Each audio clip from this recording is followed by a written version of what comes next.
We also have the principles around rights and responsibilities, and those rights are broad.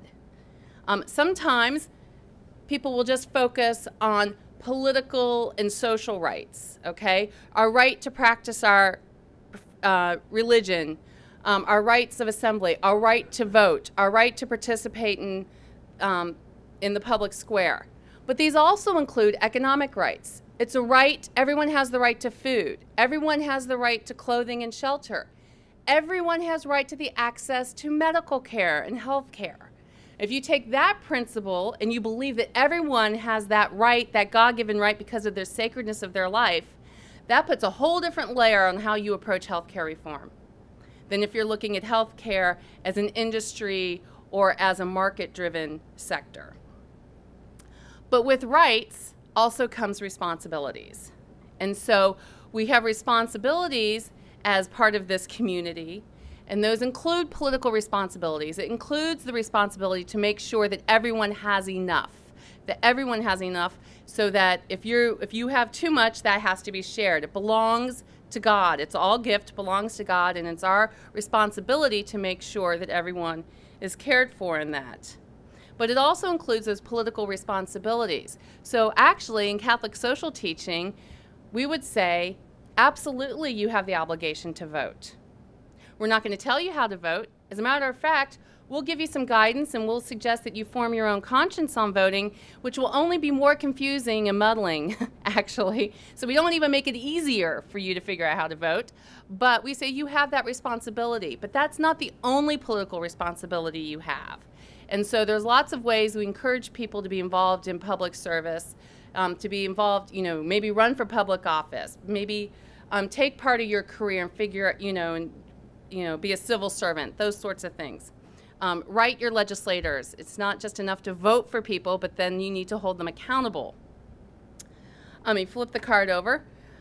So when we talk about the sacredness of human life and dignity, and that everyone has everyone has, everyone's life is sacred, then we look at a preferential option or a particular option to care for poor and vulnerable people, because it is their lives and their dignity of their lives that is most threatened, because they don't have the power to protect that for themselves. So again, that goes to the common good. We need to make sure that we are protecting all. So there is this option for the poor and vulnerable. Now sometimes people get really uncomfortable with that, particularly people who are more affluent or maybe have a little bit more power, and they're like, but God loves me too. Absolutely. But it's just like if you had children, right? And let's say you have, a few children and you love them all because they're all your children. You love them equally, right? But one is sick. Okay? And let's say you had a big family event planned or a big outing planned and all the kids are excited to go, but one child is sick. As a parent, your attention is going to be focused on that sick child. I got to take care of him. It doesn't mean you love these other children any less. It's just that this child needs more care right now.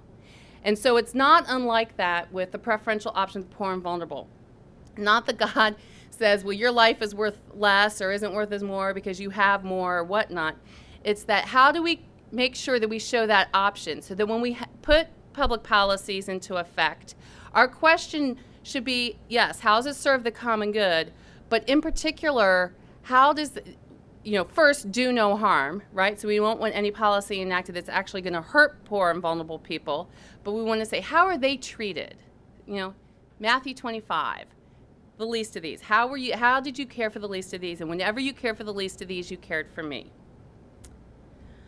The dignity of work and the rights of workers.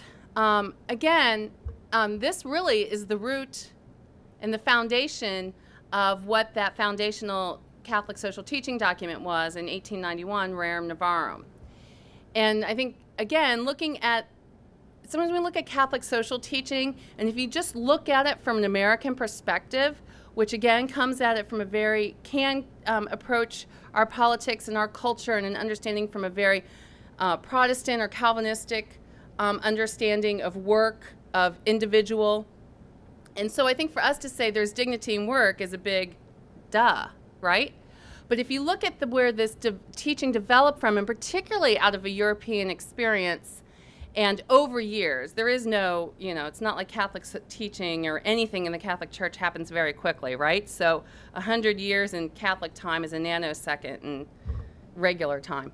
But so coming out of Industrial Revolution, coming out of feudal system, through the Renaissance period, and we're looking at work and saying labor and work has dignity.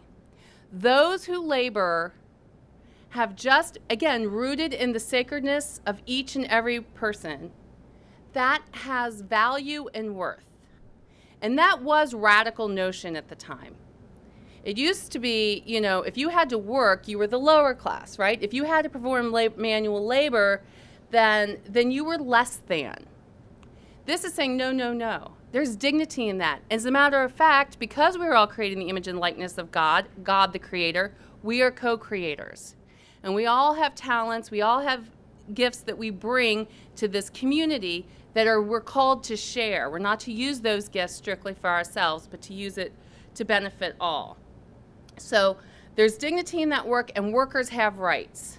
Has anyone ever seen that bumper sticker? It says, if you like your weekends, thank a union member. Because work, while it didn't even have dignity, there were no rights for the workers, right? So working 7 days a week, child labor, not getting paid a minimum wage or a fair wage, that was all, common practice. This said, if your work has dignity in it, and when you work, you should be able to care for, actually the document says a man should be able to care for his family. But we'll just say that workers can care for their families. And so in that is time for family, time for rest, to assure that you can have enough to meet your basic needs, as well as to have some savings, to have some money for education of the children, and so on. And so out of that comes a very strong Catholic tradition for the support of the labor movement, and really for the rights of workers, which is always, again, focused on the person. It's not focused on the rights of unions to exist in and of themselves, or rights of unions per se.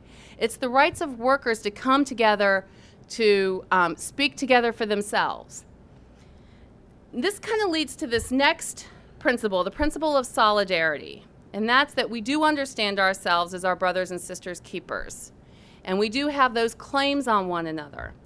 But in that principle of solidarity, which isn't on this card, but I'm going to put the and in there, goes with and subsidiarity. Now, subsidiarity is not a well-known concept. As a matter of fact, when I type it up in letters or anytime I'm writing, Microsoft Word it always says I'm misspelling something. So even Microsoft doesn't know what subsidiarity means. But what subsidiarity says is that when there are problems and social issues that need to be addressed, they should be done at the most local level possible.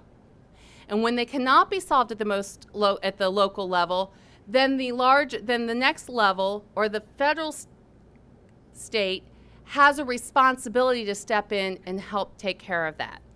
So out of this principle of subsidiarity is really rooted in our understanding, for example, for labor organizing or community organizing, that those affected most by the problem should be part of the solution. They should be, their expertise, their experience of what they're dealing with should be a valued part of the conversation and finding that solution. And if it can be done at the local level, that's great. Sometimes there's that partnership, and we can go in a little bit into the policies later of how there's a lot of federal policy that really recognizes both the responsibilities of the local government and federal government and larger structures in taking care of issues and implementing policy. And then finally, just care for God's creation, that we are stewards and caring for all of creation. We have a significant amount of writing and activity around environmental justice. And again, for example, our work on climate change is very much rooted in that dignity of the person. I love polar bears. I think they're cute. I hope we always have polar bears. But when we look at the effects of climate change, we have to look at it from how is it affecting people, and in particular, how is it affecting poor and vulnerable people? We have the Bishop of Papua New Guinea, Bougainville, Papua New Guinea, coming in November to address some environmental Catholic scholars as well as the Catholic bishops to talk about what he has been doing in Papua New Guinea in helping to resettle the first climate change refugees, a group of people living on islands off of Papua New Guinea where the sea levels are rising so rapidly the islands are going to be underwater, and they have to relocate an entire community of people off the islands onto Papua New Guinea, incorporate them into their own communities, and welcome them and help them. And they're actual refugees because they will no longer have a home due to the rising sea levels. So that's the lens by which we look at that. Yes, it is about caring for creation and caring for those resources which benefit the common good, benefit us all. But it's also, how is this affecting people, and in particular poor and vulnerable people?